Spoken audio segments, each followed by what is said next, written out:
प्रेम से बोलिए शंकर भगवान की जय। माता पार्वती की जय। आप सभी श्रोतागण को हमारे YouTube चैनल पे हार्दिक अभिनंदन और स्वागत।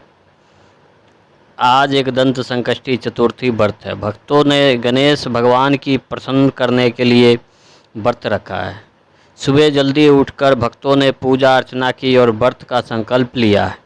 रात्रि में चंद्रमा के उदय होने के बाद दर्शन कर व्रत का पालन कर सकेंगे। पौराणिक मान्यताओं के अनुसार इस व्रत को करने वाले जातकों पर गणेश भगवान का आशीर्वाद बना रहता है और भगवान की कृपा से उनके बिगड़े हुए काम बनते हैं और मार्ग में आने वाले संकट भी दूर हो जाते हैं। इसलिए एकदंत संकष्टी चतुर्थी व्रत की पूजा घर पर ही करें। पूजा के बाद कथा का पाठ अवश्य करना चाहिए। एकदंत संकष्टी चतुर्थी व्रत कथा सभी श्रोतागण श्रवण करते हैं।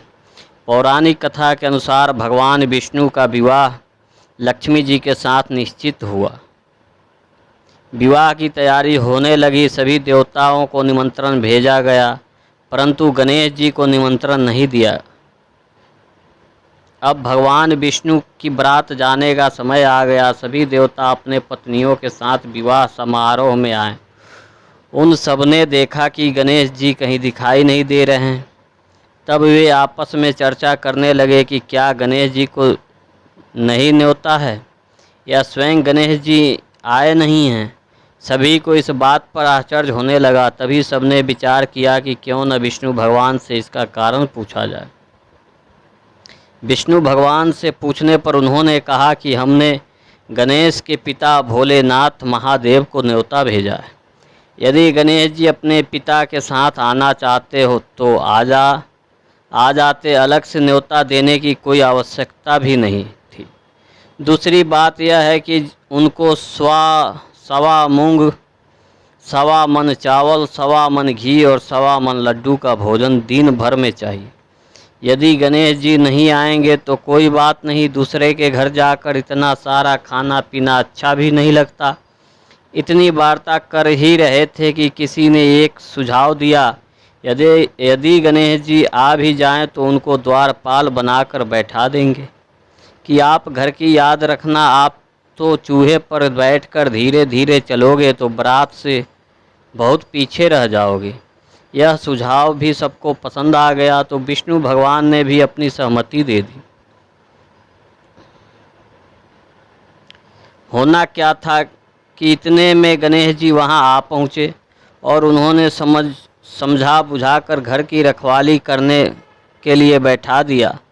बारात चल दी। तब नारद जी ने देखा कि गणेश जी तो दरवाजे पर बैठे हुए हैं, तो वे गणेश जी के पास गए और रुकने का कारण पूछा। गणेश जी ने कहने लगे कि विष्णु भगवान ने मेरा बहुत अपमान किया है। नारद जी ने कहा कि आप अपनी मूषक सेना को आगे भेज दे तो वह रास्ता खोद देगी, जिससे उनके वाहन धरती में धंस जाएंगे। तब आपको सम्मानपूर्वक बुलाना पड़ेगा।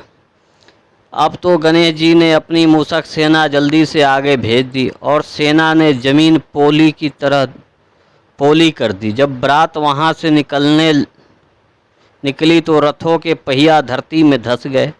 लाख कोशिश करके परंतु पहिए नहीं निकले। सभी ने अपने अपने उपाय किए परंतु पहिए नहीं निकले, बल्कि जगह जगह से टूट गए। किसी की समझ में ना आ रहा था कि अब क्या किया जाए। तब तो नारद जी ने कहा, आप लोगों ने गणेश जी का अपमान करके अच्छा नहीं किया। यदि उन्हें मनाकर लाया जाए तो आपका कार्य सिद्ध हो सकता है और यह संकट टल सकता है। भगवान शंकर ने अपने दूत नंदी को भेजा और वे गणेश जी को लेकर आ गए। गणेश जी का आदर सम्मान के साथ पूजन किया। तब कहीं रथ के पहिए निकले। अब रथ के पहिए निकल तो गए परंतु वे टूट फूट गए तो उन्हें सुधारे कौन। पास के खेत में खाती काम कर रहा था, उसे बुलाया गया। खाती अपना कार्य करने के पहले श्री गणेशाय नमः कहकर गणेश जी की वंदना मन ही मन करने लगा। देखते ही देखते खाती ने सभी पहिए को ठीक कर दिया। तभी खाती कहने लगा कि हे देवताओं, आपने सर्वप्रथम गणेश जी को नहीं मनाया होगा और ना ही उनकी पूजन की होगी, इसीलिए तो आपके साथ यह संकट आया है। हम तो मूर्ख अज्ञानी हैं, फिर भी पहले गणेश जी को पूजन करते हैं, उनका ध्यान करते हैं। आप लोग तो देवतागण हैं, फिर भी आप गणेश जी को कैसे भूल गए।